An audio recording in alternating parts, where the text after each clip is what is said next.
मेरा सवाल ये है कि रमना ने जो टिप्पणी की है, उसे आप केवल छत्तीसगढ़ के से जुड़े मामले पर जो सुनवाई हो रही वहां तक सीमित रखेंगे, या इसके जो निहितार्थ हैं वो दरअसल पूरी न्यायपालिका से जुड़े हुए हैं? देखिए, तर्कशास्त्र में जो ये लॉजिकल प्रेमाइसेस होते हैं, इनको एक यूनिवर्स ऑफ डिस्कोर्स में देखा जाता है, आइसोलेशन में नहीं देखा जाता है। वो संदर्भ क्या था? एक रात का अंधेरा है, कुछ पदचाप सुनाई दे रहे हैं, एक आदमी भाग रहा है, उसके हाथ में एक पोटली है, दूसरा पीछे है, तो हम ये कह सकते हैं कि शायद चोरी करके कोई भाग रहा है। ये जो आपने सुना जस्टिस रमना का जो कमेंट था, ये जनरलाइज प्रोपोजिशन में था, क्योंकि अगर वो स्पेसिफिक होता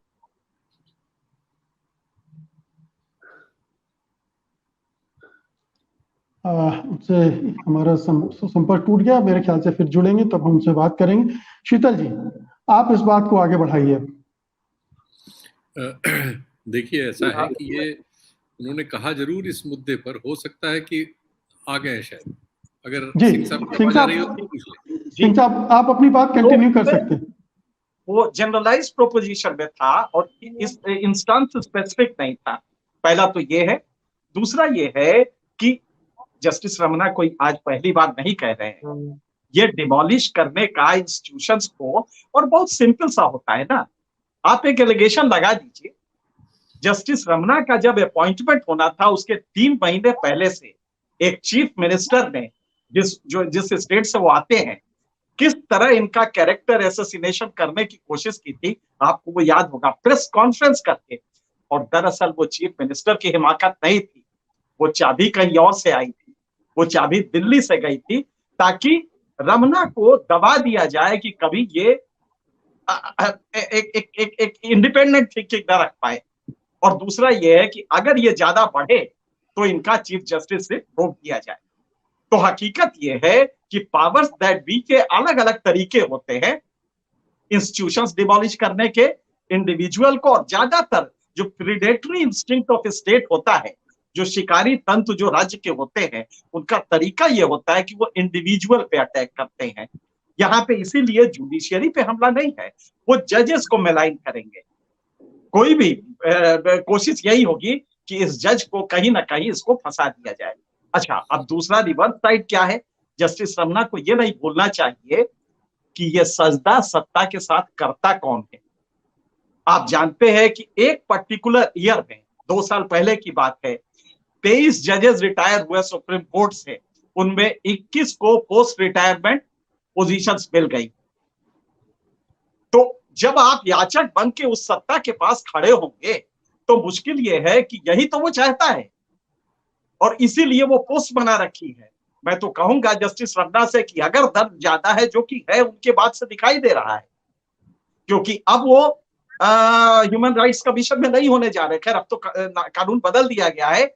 एक जमाने में 2 साल पहले तक ह्यूमन राइट्स कमीशन का चेयरमैन सीजेआई हुआ करता था, लेकिन सरकार को लगा कि ना, अब सीजेआई अपने मन का नहीं होगा, लिहाजा ऐसा करो कि ये कानून ही बदल दो, तो उसको बदल दिया गया।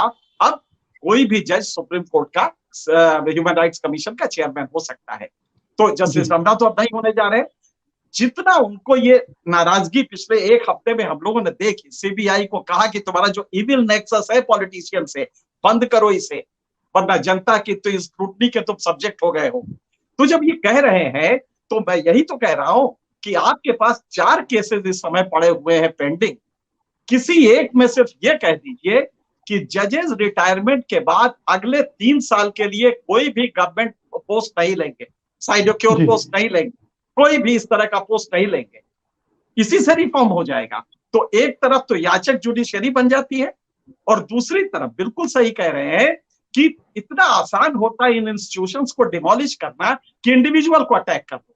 मुकेश जी पे अटैक करो, राजेश पे अटैक करो, शीतल पे करो, इंडिविजुअल्स पे करो, और उसको मेलाइन कर दोगे तो वो बकरी बन जाएगा, इंस्टीट्यूशन तो फिर कुछ रहेगा ही नहीं।